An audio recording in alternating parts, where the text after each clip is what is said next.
As you can see, I'm not athletic. Well, I came into this world in the rough and ready year of 1923. I'm from Barnsley, and I can tell you that my childhood, like so many others from that era, was not like an episode from Downton Abbey. Instead,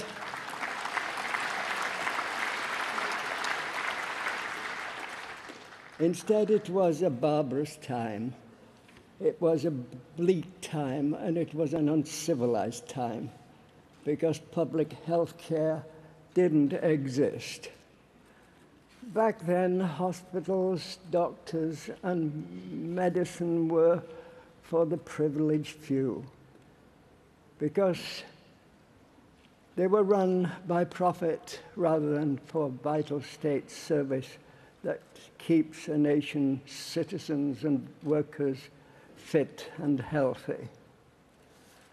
My memories stretch back almost 100 years, and if I close my eyes, I can smell the poverty that oozes from the dusky tenement streets of my boyhood. I can taste on my lips the bread and drippings that I was served for my tea.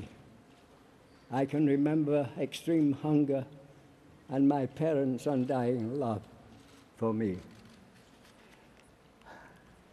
In my heart, I can still feel my mum and dad's desperation as they tried to keep our family safe and healthy in the slum we called home. Poor Mum and Dad, no matter how hard they tried to protect me and my sisters, the cards were stacked against them, because common disease controlled our neighborhood and snuffed out life like a cold breath on a warm candle's flame. I still remember hearing, while I played as a child on my front step, the anguished cries that floated from a nearby neighbor's window. They were the screams from a woman dying from cancer who couldn't afford morphine to ease her passage from this life.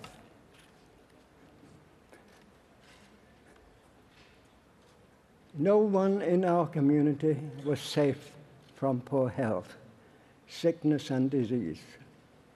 In our home, TB came for my eldest sister, Marion. Tuberculosis tortured my sister and left her an invalid that had to be restrained with ropes tied around her bed. My parents did everything in their power to keep Marion alive and comfortable, but they just didn't have the dosh to get her the best clinics, find her the best doctors, or the right medicines. Instead, she wasted away before our eyes until my mother could no longer handle her care, and she was dispatched to the workhouse infirmary, where she died at the age of 10, 87 years ago. Mom and Dad couldn't afford to bury their darling daughter, so like the rest of our country's indigent, she was dumped in a nameless into a pauper's pit. My family story isn't unique. Sadly, rampant poverty and no health care were the norm for the Britain of my youth. That injustice galvanized my generation to become, after the Second World War, the tide that raised all boats. It is why, for me, in 1945, after a long, hard Great Depression and a savage and brutal war. At the age of 22 and still in the RAF, I voted for the first time. Election Day 1945 was one of the proudest days in my life. I felt that I was finally getting a chance to grab destiny by the shirt collar, and that is why I voted Labour and for the creation of the NHS.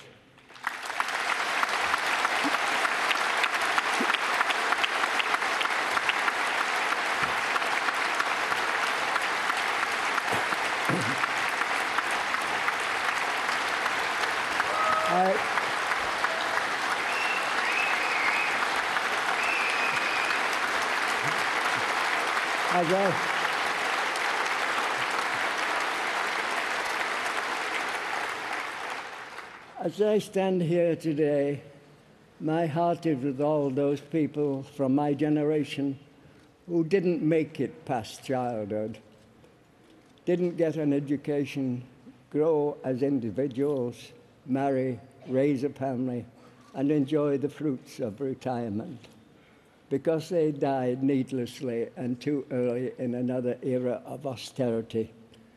But my heart is also with the people of the present, who, because of welfare cuts and austerity measures, are struggling once more to make ends meet, and whose futures I fear for.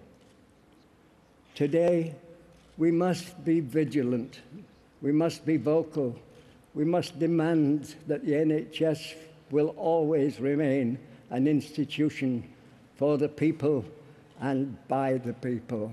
We must never